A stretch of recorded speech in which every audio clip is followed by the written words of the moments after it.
Hi, Tamika. How are you? Hi, I'm good. How are you? I'm pretty good. Thank you so much for taking the time to speak with me. I'm really excited and looking forward to Dangerous Curves Ahead next month and the next couple weeks. Yes, I'm excited too, and thank you for inviting me for this call. Great. I'm happy to chat with you. I haven't been to one of the Dangerous Curves Ahead fashion show for quite a few years now, so I'm looking forward to seeing what's new and what's exciting. So, yes, I'm just really looking forward to it. Same here. I'm glad to bring it back. We took a 3-year break hiatus, but we're back, like Chucky. Okay. Okay, great. So, what can the guests of Dangerous Curves Ahead expect on April 15th? So they can definitely expect like fun, fashion, and philanthropy. Those are like kind of like our 3 key tenets that we always bring to Dangerous Curves Ahead.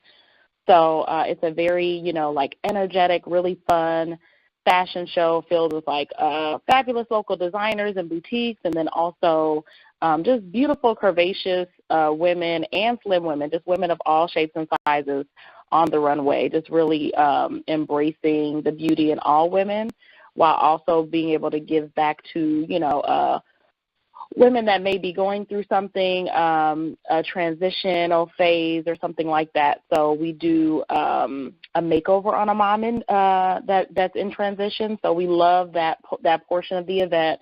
We always have that charitable component.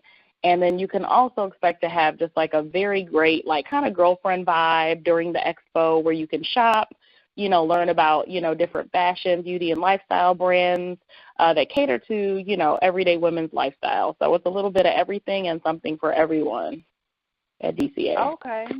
Okay, great. And so, can you tell me anything about any of the designers that you have in the show or any of the models?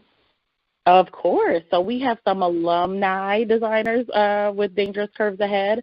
Chocolate Sushi Couture, she's actually bringing some brand new pieces just for Dangerous Curves Ahead. So what I love about DCA is that, we are able to, put indie local designers on a big platform, with our attendees because, this event, although we haven't had it in a few years, each year that we do have it, it brings like well over 250 plus women out. So if you're local, it's a really great opportunity, to feature your line. So Chocolate Sushi Couture will be in there. Love Verse, she's also an alumni designer that we've had in the show several times.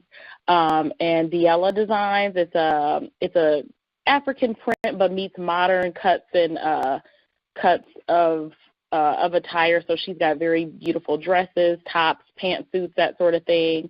Detach It is a brand new brand of like custom cufflinks with some fun and also classic shirt dress designs.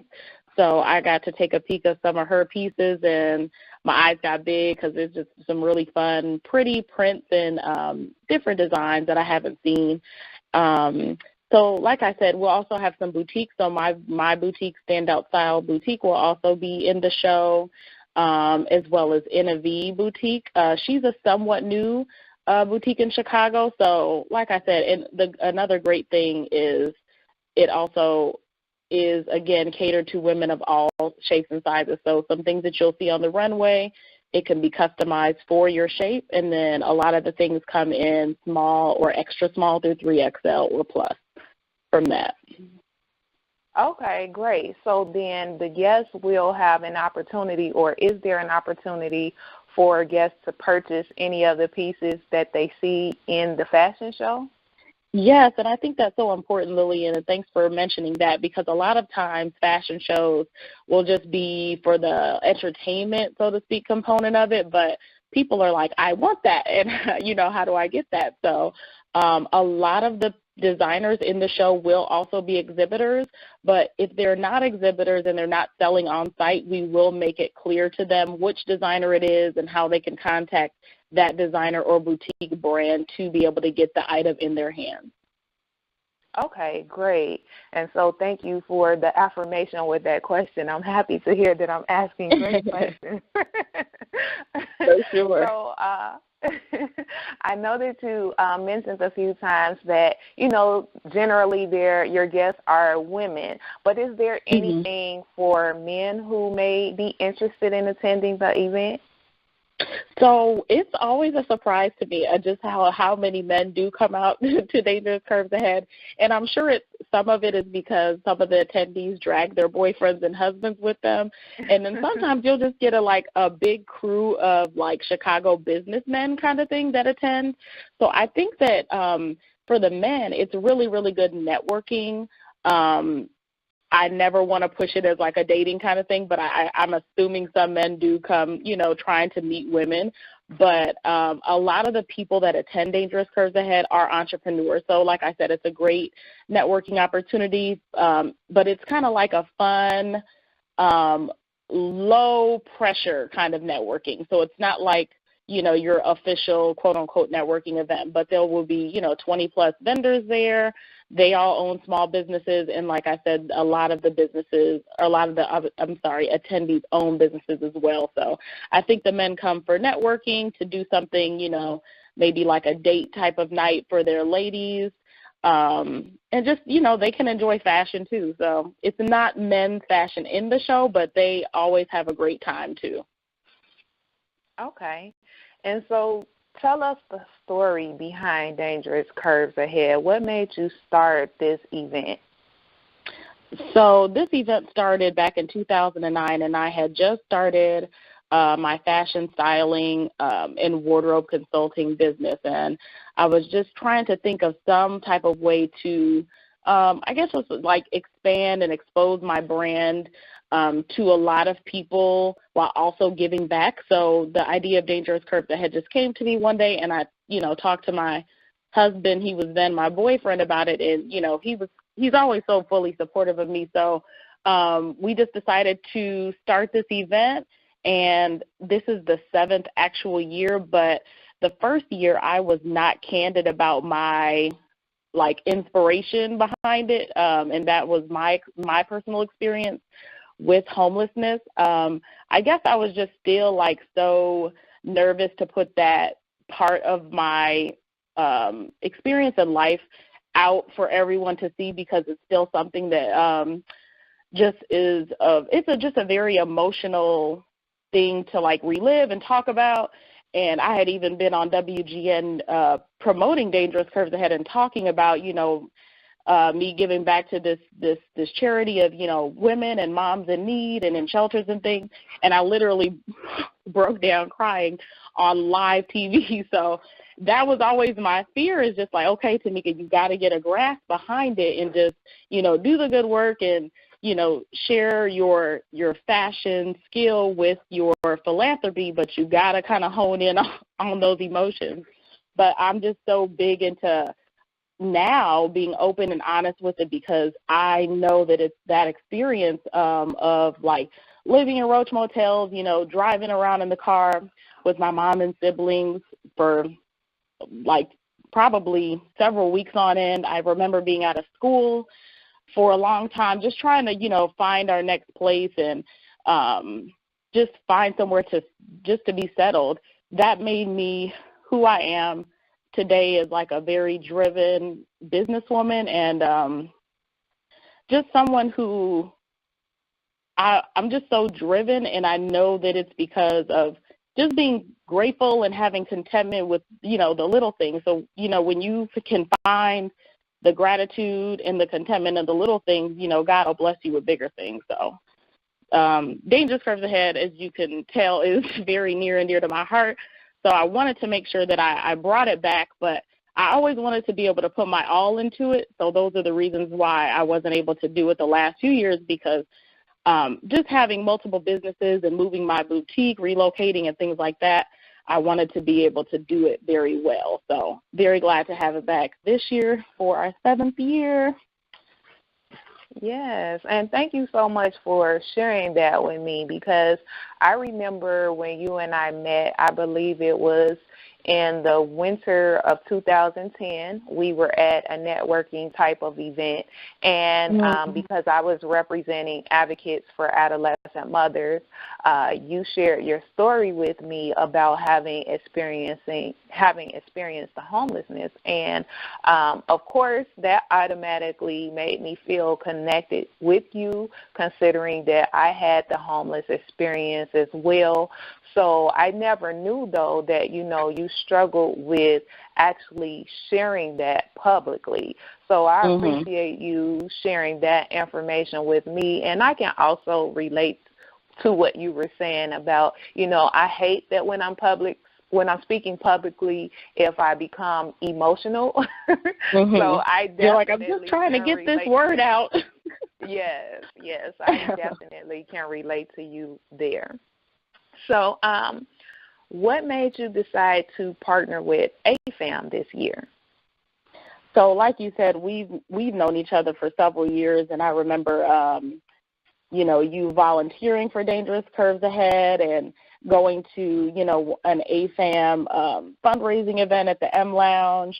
And we partnered, we try to do our best to, partner with different organizations that, provide advocacy and do good work with, shelters and different organizations for just, women in need and resources, whether it's a domestic abuse situation or just shelter in general. So this year when I was thinking about who could our nonprofit partner be, honestly, Lillian, AFAM was the first thing that popped into my head. So I remember I was working at the Boss Bay pop-up shop then when that pop-up store was open, and I said, I need to email Lillian right now. So I went straight to your website and just made sure that, everything was still streamlined. And I'm like, I'm so glad that, you stayed so consistent with your giving back, Lillian, because it's a very, it can be a hard thing just balancing your own day-to-day life in your struggles and then always trying to make sure that you are, still living true, to your charitable organization and your component of giving back. So I want to commend you for that. So I'm very happy that we're able to partner on this, and I know that this is going to be an amazing Dangerous Curves Ahead. I'm so excited. Yes, thank you so much. And I also recall that experience with volunteering, and I was just in awe of the event and the production. In reality, that's what it is. It's a production, and a lot of times it takes a lot of people, yes, that an event like that, especially of that magnitude, it's an actual production. But I was so excited and proud of you, proud that everything went off so well, and I definitely liked the fashion that I saw too, because I do like to dress. So, I was really proud and excited, and definitely even more excited and happy when you approached and asked for us to be a charitable partner this year. So, again, I'm really looking forward to it, and I hope that, by us doing this interview, we can get more people excited and get them out to the event. So, finally, I will ask you, I know that you talked a little bit about some of the things that you do, but I do know you to be an entrepreneur and having many coals in the fire. So tell us a little bit more about some of your other endeavors. Okay. Yes, definitely a lot of coals in the fire. I just started a membership-based group for women of color in the Chicagoland area. In the areas of fashion, beauty, and lifestyle, called Brown Boutiques.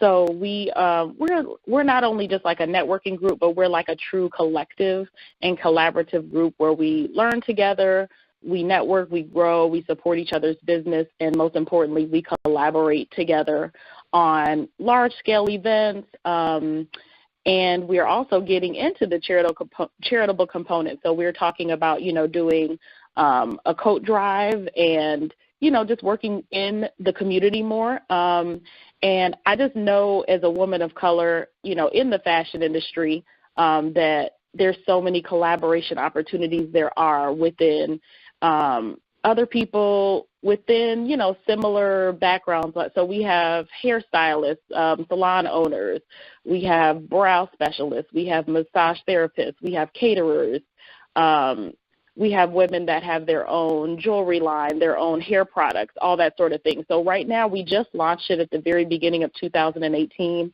and we're up to about 36 members. And to me, honestly, Lillian, I'm not trying to make this some humongous thing really, really fast. I really want it to grow naturally and have the women that have the right mindset, which is truly, you're not just coming in trying to see what it is that you can get out of the group, but it's like, how can we work together? How can we grow together? And how can we support each other? So I'm sure that you've seen this through, your progressions with AFAM. People that say they want to help or join or something like that at first, then they kind of start to trickle off a little bit, and then you really have your kind of like your eighth group of volunteers or your eighth group of, your members. So I'm very, very excited about this and passionate about this, and I've been doing this like quasi style, with a lot of women entrepreneurs here in Chicago. So I just decided to make it kind of like a formalized, business. So we're an official business and brand called Brown Boutiques, and I'm really excited. We just announced we're having a Brown Baddie Expo, so we call ourselves Brown Baddies. We're having a Brown Baddie Expo on Sunday, May 20th, and we'll have a beauty suite filled with all different kind of like beauty stations that you can go to. We'll have shopping with all of the Brown Baddies of Brown Boutiques, so all of our brands that you can shop and, enjoy tastings from our caterers. So it's really about like collective economics, but also a strong sisterhood behind it as well. So outside of that, with my boutique standout style, being a busy stepmom and wife, my hands are extra full right now. But honestly, I wouldn't have it any other way, because I even talked to my husband. I said it beats being bored and not knowing where your mission is or where your passion is, and not know what you're here on this earth for. So no complaints here. Absolutely, and now I'm even more amazed because you have 2 productions within a month of each other. Thank God for the Brown Baddies that helped me, because we have monthly planning committee meetings, so we're staying on track with everything. But it's just like I'm very firm in believing nothing great is done alone. So we all, anybody that's doing something truly good or truly influential that helps a lot of people, they have people that help them. So it's absolutely a must. Okay, great. Well, Tamika, thank you again for taking the time to speak with me. Before we end, how about you just tell everyone the date, time, and location for Dangerous Curves Ahead? That would be helpful. So it is Sunday, April 15th at the Atrium in Country Club Hills. It's 4151 183rd Street. In Country Club Hills, we have a free parking lot, so you won't have to worry about where you're going to put your car or anything like that.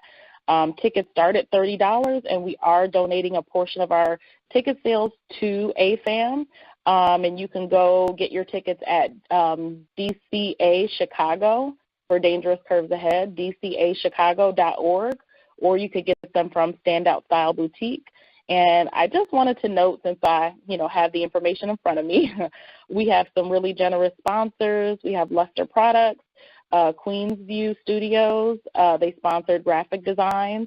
And What You Need Is sponsored some marketing and email marketing for us. So just wanted to note those. And then also, finally, Nicole Jordan Catering. She sponsored this food for our VIP reception. So very excited, Lillian. I'll see you on Sunday, April 15th. I'll